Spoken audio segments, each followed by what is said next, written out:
Sel çörək yediyin, oturub bir yerdə xidmət edən insanların yanında saniyə içində canını tapşırmağı insana çox pis təsir edir. Qəbristanlığa var. Bizim həmin qəbristanlıqdan gözlənilməz istiqamətdən bizə atışlar gəldi bölməmizin üzərinə. Biz digər döyüş tapşırıqlarını icra edirkən həmişə qrup komandirimizin qanını yerdə qoymamaq məqsədi ilə düşmənin həmişə qisasımızı alırdıq. Sentyabr ayının 26-sı düşmən təxribat planlaşdırdığı məlumatı gəldi, kəşfiyyat məlumatı gəldi. Biz sentyabr ayının 27-si Füzuli rayonunun Qarxanbərli kəndi istiqamətində döyüş tapşırığının icra olunması üçün tapşırıq aldıq və həmin istiqamətdə döyüş tapşırığımızı icra edərkən həmin istiqamətdə düşmən ağır itkilərə məruz qalmışdı bizim digər bölmələrimiz tərəfindən. Biz həmin zamanda Qarxanbərli kəndinin azad olması istiqamətində döyüş tapşırığının irəliləməsinə daha da töhfə verdik. Həmin an şəxsiyyətin böyük ruhlu irəliləyişləri və sayı nəticəsində biz Qarxanbərli kəndinin döyüş tapşırığı nəticəsində düşmən tapdaq altından azad etdik. O Alyan səttinin yarılması bizim üçün ən çətin anlardan biri oldu ki, təmas xəttini yardıq. Həmin gecədə bizim şəhidimiz olan Feyzullah Beyrək şəhid oldu.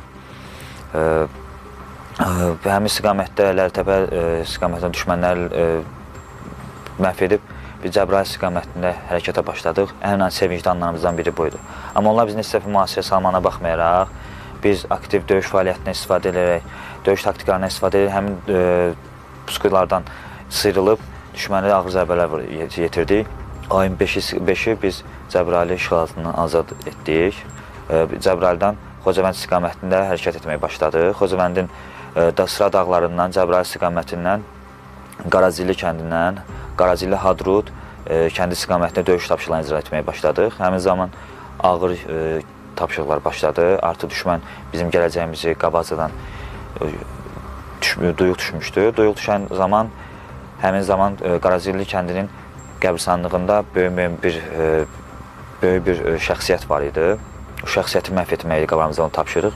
Gecə istiqamətində biz Dağlıq ərazidən eniş edərkən həmin kəndə bizim həmin qəbristanlıqdan gözlənilməz istiqamətdən bizə atışlar gəldi bölməmizin üzərinə. Biz duruxmadıq. Həmin istiqamətdə atışlarımızı səp şəklində açılaraq Qarazilli kəndinə düşmən tapdaq altından azad etdik. Və o istiqamətdə Hadrut və Füzulidən gələn, arxa istiqamətindən gələn kolonlara pusk ataraq düşmənə sarsız zərbə vurduq. Füzuli bu zaman mühasirəyə düşdü. Onlar artıq başa düşdülər ki, biz Füzulini də azad eləmişik. Allah Teala insanı elə yaradıb ki, qorxu hissi hər bir insana pay olaraq düşüb. Qorxu heç kimi deyə bilməz ki, mən bu həyatda hissi yaşamamışam. Sadəcə qorxu hissini ötələyib ötəsindən gəlmək məsələsidir. Və onu bil ki, qarşınızda məqsəd vətən, torpaq, ana və ya şəhidlərimizin qanı olduqda qorxu ikinci bir məsələyə keçir. İnsan qorxunu artıq unutmağa başlayır. Bu da insanda öyrəncəli hal aldığına görə qorxu hissi insanı unudulur. Qorxu hissini, daha da hissini keçirmirsən. Mühasirədən çıxmamız üçün biz müharibədən əvvəl çox təlim keçmişik birimiz üzərində. Hamı artıq mühasirə vaxtı kimin nə edəcəyini yaxşı bilirdi. Yəni, mühasirədən tez sıyrılaraq çıxırdıq. Ən ağır çətin vaxtlarımız şəhid və yaralılarımızın təxliyəsi olmuşdu. Çünki bizim əvvəlcədən bilmədiyimiz kəndlərdir, rayonlardır,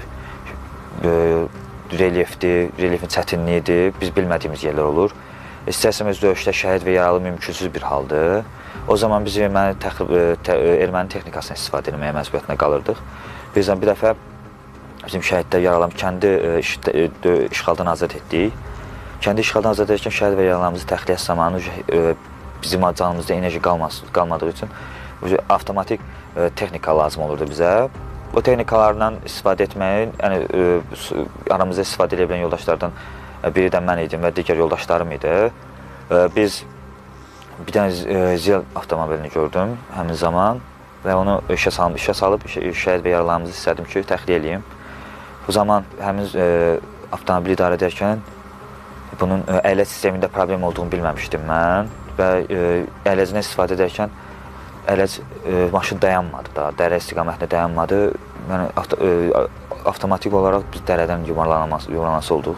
Allah çox şükür həmin vaxtda biz şəhid və yaralarımız maşında olmamışdı. Mən maşınımızı şəhid və yaralarımızın yanına apararkən bu hadisə baş verdi. Havanın qaranlıq olmağı və işıq yandırmamaq ki, düşmənin göz çarpacaq və yerimizi biləcək, həmin yerə mövqelərimizə atış atır və minomyot atəşlərlə susturmaq istəyirdi.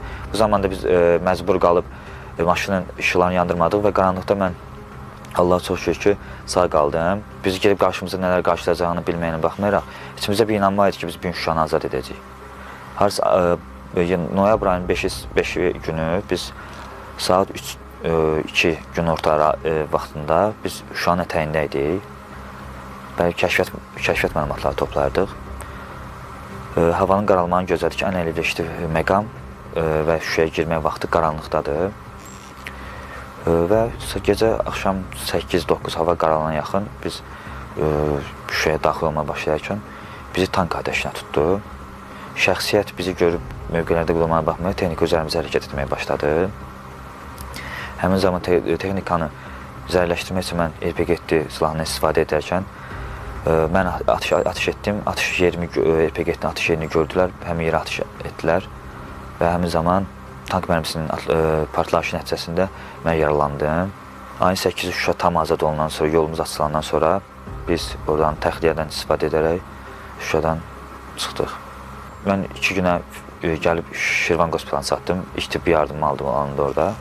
Məndə iltihab oldu, yarada iltihab yaranma var, məndə qızdırma var idi. Yata bilmir, yuxu gözümə getmirdi. Hər fikirləşirsən ki, görsən necə oldu uşaqlar Şuşada, necə oldu, suallar adamı fikirləşdirir. Saat 3-4-də işləmiş bu ərəfələrdə millətin qışqırıq səslərini eşitdim. Gördüm, yəqin ya bura raket atırlar, ya belə zərbə olar da. Güman eləmədim ki, müharibə qutarar.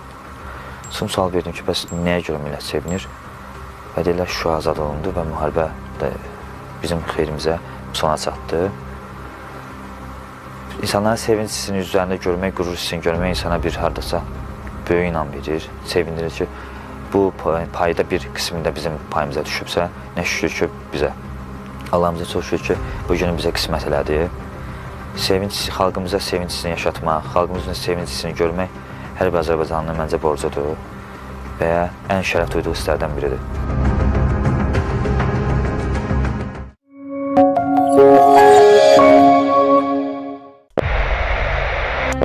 Sentyabr xalqımızın yaddaşında əbədi izdir.